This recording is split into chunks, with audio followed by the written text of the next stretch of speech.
오늘은 무너진 마음에 다가온 따뜻한 위로라는 제목으로 하나님의 말씀을 살펴보겠습니다.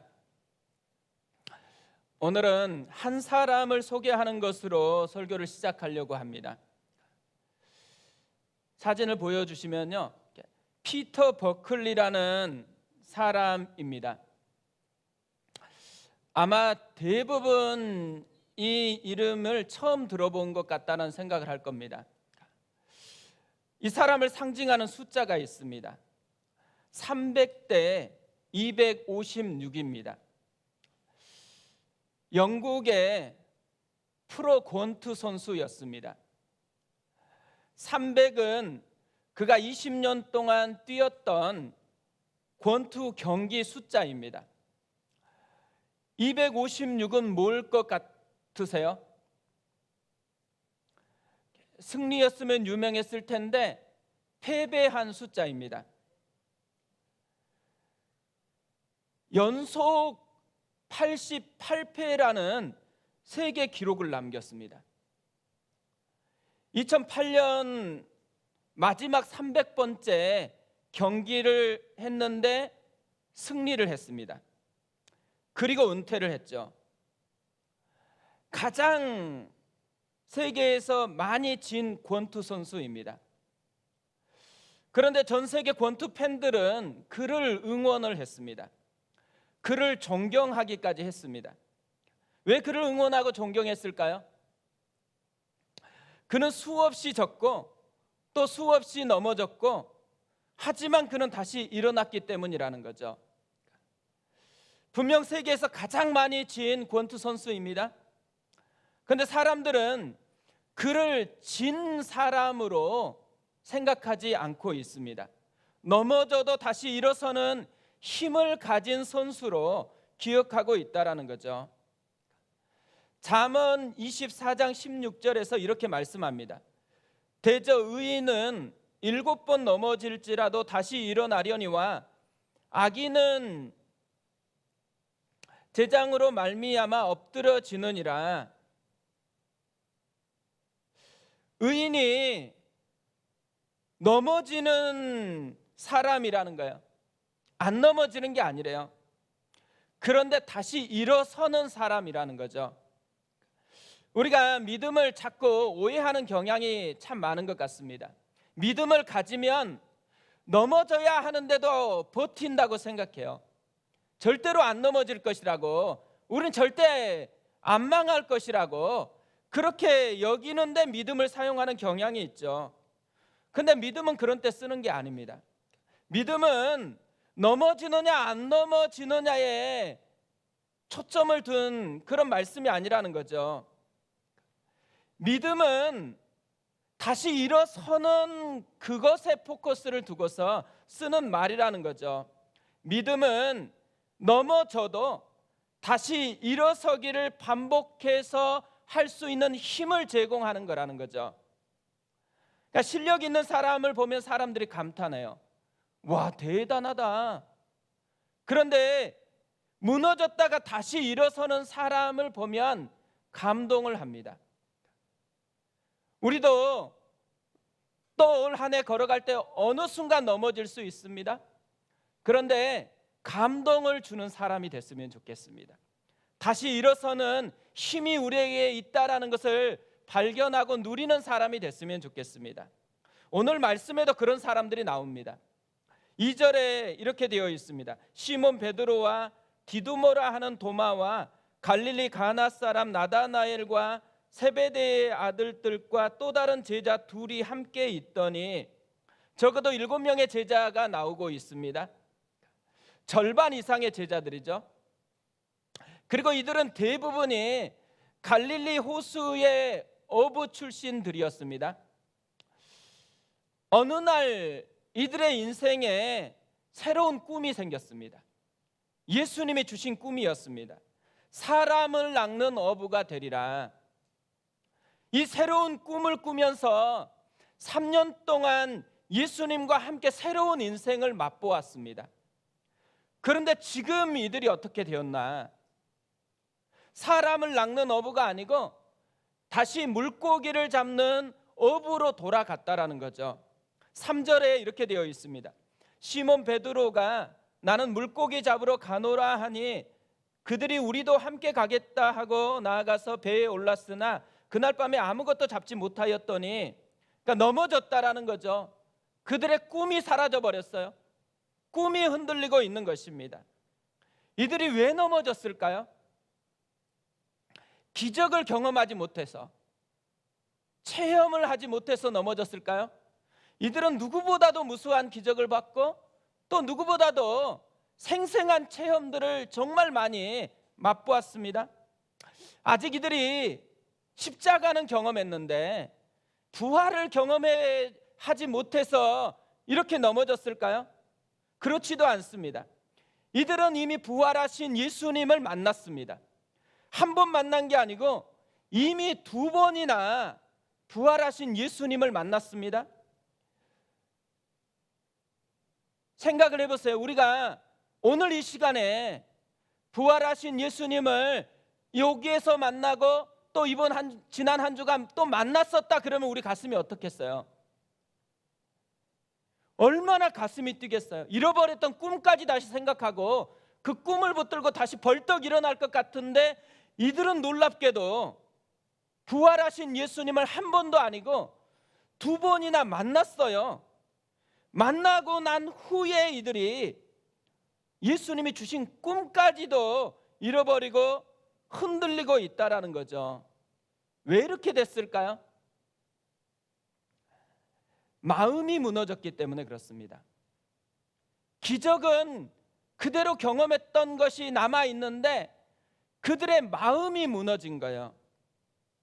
죄책감이 이들의 마음을 사로잡아서 마음을 깨트려 버렸습니다.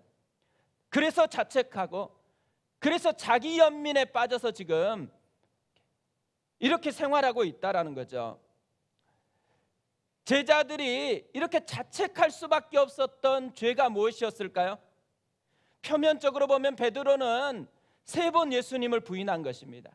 다른 제자들은 예수님이 잡혔을 때 도망친 것이죠. 하지만 이들에게는요, 더 깊고 심각한 죄가 있었습니다. 예수님의 용서를 받아들이지 않는 죄입니다. 십자가는 용서이죠. 우리의 죄를 대신 담당하신 예수님의 용서의 사건입니다. 그러니까 배신에 대해서도 용서했고 자기를 부인해서 도망간 것에 대해서도 다 용서를 하신 것이에요.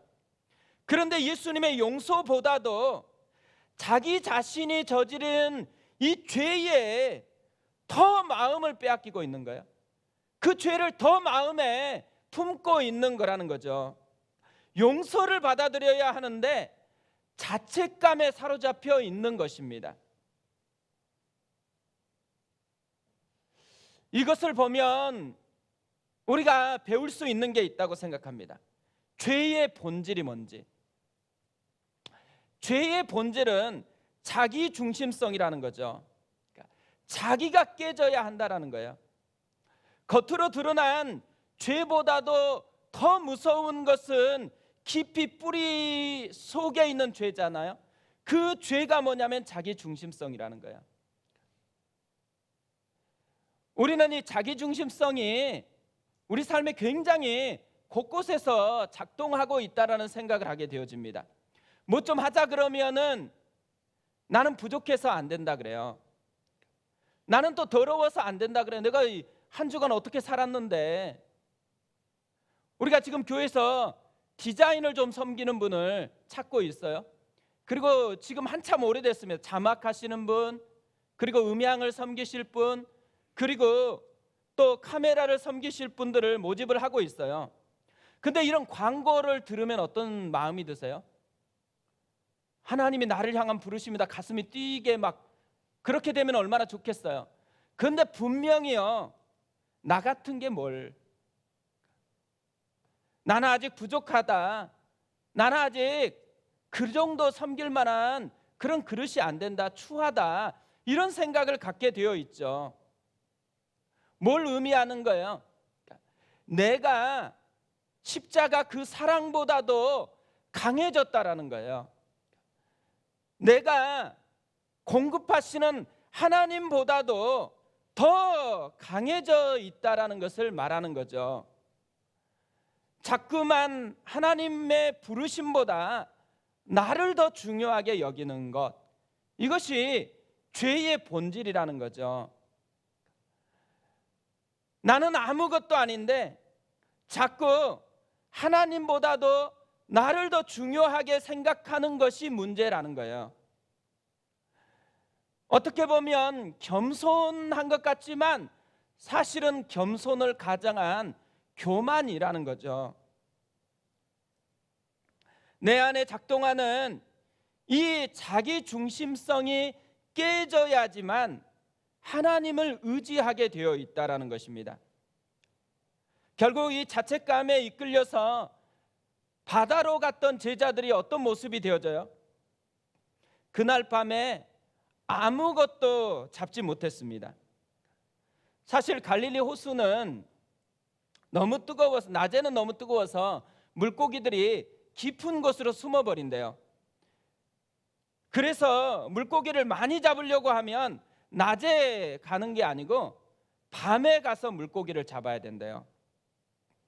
지금 베테랑 어부 출신들로만 구성되어 있잖아요. 근데 밤새 고기를 잡았는데 한 마리도 못 잡았대요. 어떻게 보면 한 마리도 못 잡는 게 기적이에요. 왜 한 마리도 못 잡았을까요? 베테랑 어부인데. 어떤 분은 이렇게 이 부분을 설명을 했어요.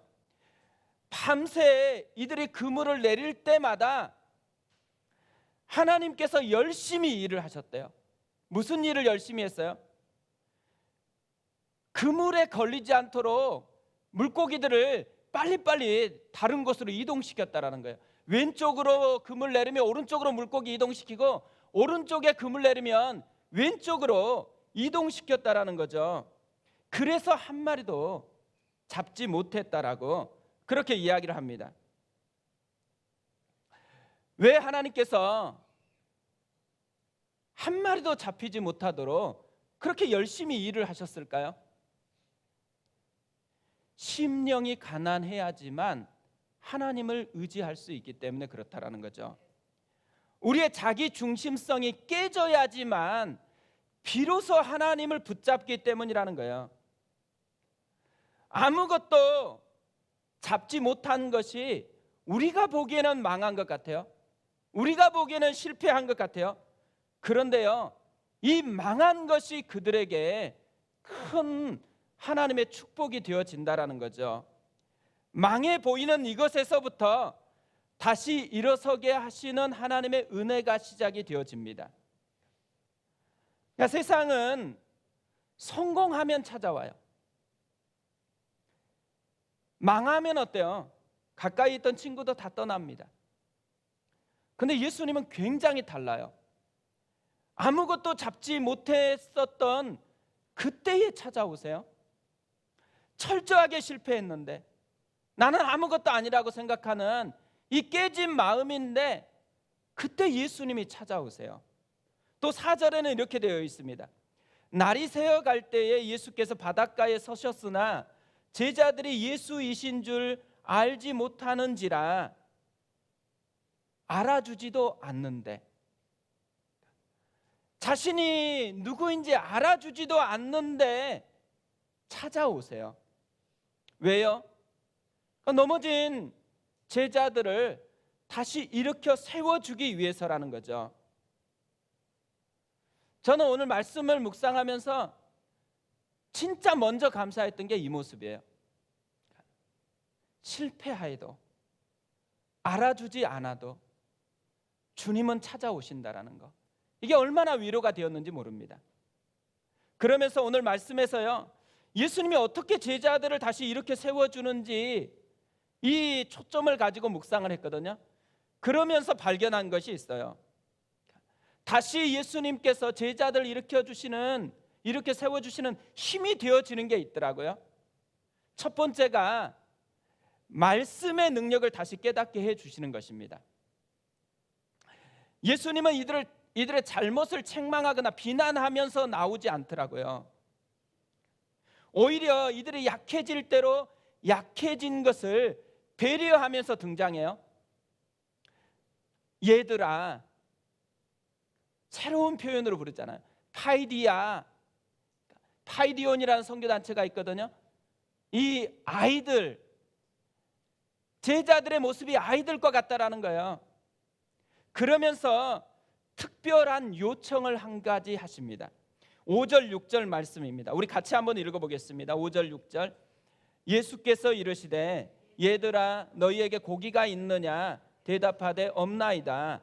이르시되 그물을 배 오른편에 던지라 그리하면 잡으리라 하시니 이에 던졌더니 물고기가 많아 그물을 들 수 없더라. 이 장면 어디선가 좀 본 것 같죠? 베드로가 예수님을 처음 만났을 때의 장면입니다. 예수님을 처음 만났던 날, 그날도 밤새 수고했지만 잡은 것이 없었습니다. 예수님이 말씀을 마치고 난 후에 베드로에게 말씀했죠. 깊은 데로 가서 그물을 내려 고기를 잡으라. 이때 베드로가 이렇게 대답을 했어요. 누가복음 5장 5절입니다. 시몬이 대답하여 이르되 선생님, 우리들이 밤이 새도록 수고하였으되 잡은 것이 없지만은 말씀에 의지하여 내가 그물을 내리리이다 하고 그렇게 하니 고기를 잡은 것이 심이 많아 그물이 찢어지는지라.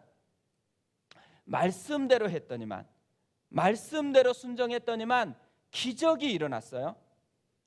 말씀의 능력을 경험하게 했죠. 그런데 말씀대로 순종했더니만요, 더 놀라운 일이 일어났어요. 자기가 누군지를 깨닫게 됐어요. 누가복음 5장 8절에 이렇게 되어 있어요. 시몬 베드로가 이를 보고 예수의 무릎 아래에 엎드려 이르되 주여 나를 떠나소서 나는 죄인이로소이다 하니, 그러니까 말씀을 순종할 때에 기적을 경험하는 것보다 더 강력한 말씀의 능력을 맛보게 되어진대요. 그게 뭐냐면 자기의 진짜 모습이 뭔지를 알게 되는 거예요. 하나님의 거울에 비춰진 자기의 참 모습을 보게 되어지는 것이죠. 말씀의 능력이 여기 있다라는 거예요. 말씀의 진짜 능력은 하나님을 보게 하는 거예요. 하나님을 알게 하는 것이죠. 하나님을 만나게 하는 거예요. 그 하나님 앞에서의 자기가 어떤 존재인지를 바로 깨닫게 하는 것이라는 거죠. 그래서 베드로는 주여 나를 떠나소서 나는 죄인이로소이다, 이런 고백을 했습니다. 그런데 이 고백은요, 역설적인 의미가 담겨 있어요. 이 말은 진짜 나를 떠나달라는 말이 아니에요. 오히려 반대죠. 주님의 거울에 비춰보니까 나는 아무것도 아닌 존재입니다. 그러니까 오직 주님의 은혜가 필요합니다. 나는 아무것도 못하는 존재입니다. 오직 주님의 능력이 필요합니다. 나를 좀 붙들어 주시옵소서. 이 마음이 표현되어 있다라는 거죠. 이사야도 그랬어요. 이사야가 화로다 나여 망하게 되었도다, 나는 입술이 부정한 사람이요, 이런 고백을 합니다. 언제 이런 고백을 했을까요? 하나님의 영광을 보았을 때.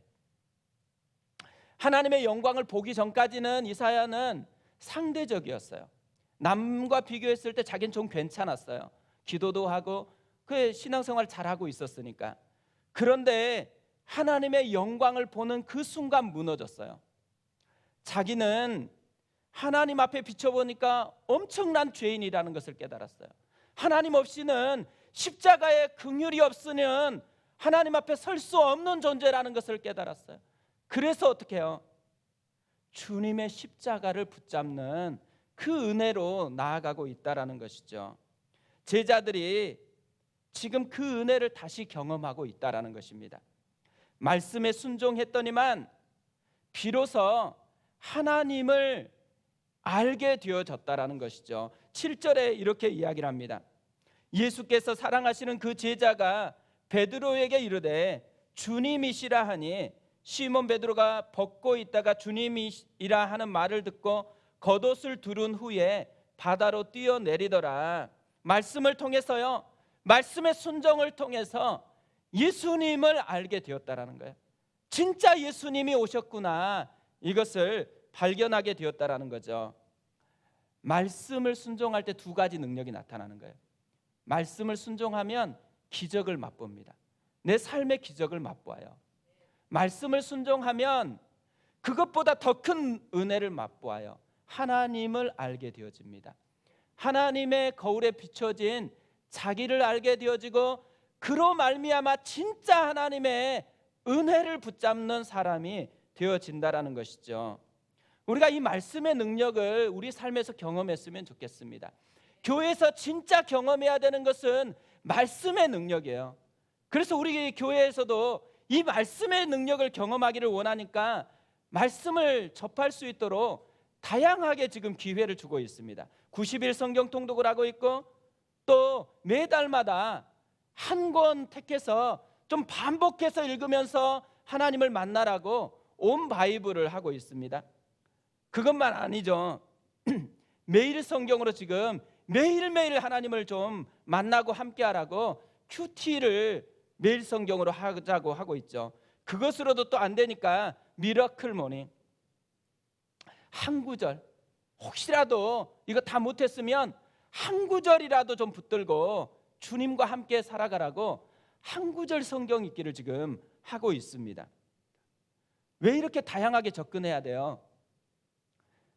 우리에게 절박한 것은 말씀의 능력을 경험하는 것이기 때문에 그래요. 우리 삶의 기적도 필요하지만 우리 삶에 함께 하시는 하나님을 아는 것, 그리고 그분을 의지해서 살아가는 것이 너무 절박하기 때문에 이 말씀 앞으로 다시 나아가자라는 것이죠. 우리가 말씀에서 조금 더 멀어졌다면 오늘부터 또 내일부터 다시 말씀 앞으로 나아가는 은혜가 있었으면 좋겠습니다. 또 예수님을 보니까요, 제자들을 다시 일으켜 세우는데 따뜻한 위로를 공급해 주시더라고요. 저는 지난주 새벽 예배 인도하다가 찬양으로 시작하잖아요. 찬송가를 좀 해달라 그래가지고 이제 찬송가를 계속해서 하고 있거든요. 근데 찬송가를 부르는데 후렴 부분에 너무 마음에 감동이 되는 부분이 있는 거예요. 부르려고 했는데 갑자기 음이 생각이 안 나네. 무거운 짐을 나 홀로 지고 견디다 못해 쓰러질 때 불쌍히 여겨 구원해 줄 이 은혜의 주님 오직 예수. 불쌍히 여겨 구원해 줄 은혜의 주 오직 예수. 저는 제자들이요, 이 찬양 가사 그대로를 경험하고 있다라는 생각이 들었습니다. 9절에 이렇게 되어 있습니다. 육지에 올라보니 숯불이 있는데 그 위에 생선이 놓였고 떡도 있더라. 밤새 지금 쌀쌀한 바다에서 엄청 수고를 했어요. 이들에게 필요한 게 뭐가 있겠어요? 딱 두 가지 필요하죠. 따뜻한 불, 그리고 먹을 것이 필요하죠. 예수님이 지금 숯불과 먹을 것을 준비하고 기다리고 있어요. 숯불은 또 베드로에게는 특별한 의미가 있었습니다. 예수님을 3번 부인하던 그 현장에 숯불이 있었어요. 이 숯불과 동일한 단어인 숯불이 있었어요. 뭘 의미해요? 베드로의 트라우마가 숯불이에요. 그런데 예수님은 지금 이 숯불의 의미를 바꿔주고 있어요. 트라우마가 아니고 따뜻한 위로로. 숯불을 생각하면 끊임없이 배신했다라는 것을 기억할 수밖에 없는데, 그런데 예수님께서 이 실패한 숯불이 아니고 내가 너를 그래도 사랑한다, 이 따뜻한 위로의 의미로 숯불의 의미를 바꿔주고 있다라는 거죠. 생선과 떡도 마찬가지입니다. 생선과 떡은 사실 우리에게는, 또 제자들에게는 생존의 도구이잖아요. 그래서 다시 물고기를 잡으러 간 것이었거든요. 그런데 이 떡과 물고기는요, 제자들의 인생에 있어서 특별한 의미 있는 체험이 있었어요. 오병이어의 기적을 맛보았습니다. 보리떡 5개와 생선 2마리로 5천 명을 먹이신 사건, 또 4천 명을 먹이신 사건. 제자들에게 뭘 이렇게 알려주고 싶은 것일까요? 더 이상 너희는 생선과 떡을 위해서 사는 존재가 아니라는 거예요. 생존을 위해서 사는 존재가 아니라는 거예요. 예수님의 손에 붙들려서 하나님이 주신 꿈을 향해 나아가야 되는 존재라는 것이죠. 다시 꿈을 꾸고 나아가라고 도전하고 있는 것입니다. 근데 예수님의 이 위로가요, 여기서 끝마치지를 않아요. 10절에 보면 한 걸음 더 나아갑니다. 예수께서 이르시되 지금 잡은 생선을 좀 가져오라 하시니 시몬 베드로가 올라가서 그물을 육지에 끌어올리니 가득히 찬 큰 물고기가 153마리라 이같이 많으나 그물이 찢어지지 아니하였더라. 분명히 예수님이 숯불에다가 생선하고 떡을 다 준비해서 풍성하게 준비해 놓았어요. 그런데 왜 생선을 잡은 것을 가지고 오라고 얘기를 하고 있을까요? 생선이 조금 부족해서 그랬을까요? 그렇지는 않다라는 거예요. 다 준비했어요. 그런데 너희가 잡은 것도 좀 가져오라고 얘기를 해요. 그래서 뭘 하고 싶다라는 거예요. 예수님이 다 준비했는데 너희가 가지고 온 생선 하나를 딱 더 얹어 가지고 우리가 준비한 식탁이다라는 것을 맛보게 해주고 싶은 것이죠. 이게 교회의 모습이라는 거예요. 예수님이 다 하세요. 그런데 우리도 함께 참여해가지고 함께 하나님의 나라를 누리라는 것이 교회라는 것이죠. 모든 것을 하나님이 주십니다. 돈도 주고 필요한 것들을 다 주세요. 그런데 우리에게 주어진 그것을 가지고서 그 작은 것으로 주님께 또 드려서 함께 하게 되어졌을 때 하나님의 나라를 풍성하게 함께 누리는 잔치에 참여하게 되어지는 거죠.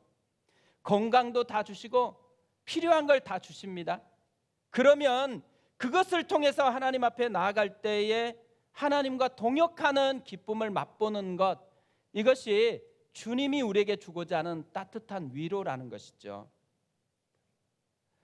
주님은요, 모든 걸 준비하세요. 모든 걸 주기를 원하세요. 우리가 해야 될 건 뭘까요? 숟가락 하나 더 얹는 거예요. 내게 주신 것 중에 하나님 앞에 숟가락 하나 더 얹으면, 그러면 주님이 뭐라 그러세요? 우리가 함께 했다고, 우리가 이 일을 이루었다고 그렇게 격려하신다라는 것이죠. 사진을 좀 준비를 했거든요. 올해 초에 제가 받은 사진입니다. 훨씬 많이 있는데 골랐어요. 우리 교회 한 지체가 저에게 보내준 거거든요. 그런데 자신이 하나님의 이름으로 받은 그런 선물이었다고 저것을 보내왔습니다. 힘들었는데 한 사람 한 사람 하나님의 이름으로 이런 따뜻한 위로를 선물했다라는 거예요. 그래서 다시 일어서게 되었다라고 그렇게 이야기를 했습니다. 우리 교회에는 목적 헌금이라는 게 있어요. 어떤 분을 위로하고 싶고 격려하고 싶어 가지고 목적 헌금이라는 곳에 그 받을 분의 이름을 써서 주면은 교회가 대신 심부름을 해 드리는 것입니다. 하나님의 이름으로 심부름을 해 드리는 그런 헌금이죠. 작년 한 해만 해도 정말 많은 분들이 참여를 하셨어요. 또 많은 분들이 하나님의 이름으로 선물을 했습니다. 근데 제가 이것을 보면서요, 지금 하나님께서 위로하기를 원하잖아요. 따뜻한 위로를 하기를 원해요. 그런데 어떻게 위로를 할까요? 자신의 손과 발인 교회를 통해서 하나님께서 위로하고 그 하나님의 마음을 전달하기를 원하신다라는 거죠. 교회는 함께 울고 함께 웃는 공동체죠. 우리가 예수님의 손과 발이 돼서 그것을 전달해 주는 것이 교회라는 것이에요. 올 한 해가 예수님의 손과 발이 되는 한 해였으면 좋겠습니다. 그래서 우리가 예수님의 마음으로 우리에게 주어진 것으로 따뜻한 위로를 선물했으면 좋겠습니다. 힘들고 지쳐 낭망하고 넘어질 때가 분명히 있을 거예요. 그때마다 기억을 해야 됩니다. 다시 일으켜 세워주시는 분이 있다라는 거예요. 불쌍히 여겨 구원해 줄 은혜의 주님 예수님이 계세요. 그분이 오셔서 다시 말씀의 능력을 깨닫게 해주십니다. 또 그분이 오셔서 따뜻한 위로를 공급하심으로 우리를 다시 일으켜 세우신다라는 것, 이 주님을 경험하는 한 주간 되었으면 좋겠습니다. 그 마음을 가지고 우리 같이 찬양하면서 나아가겠습니다.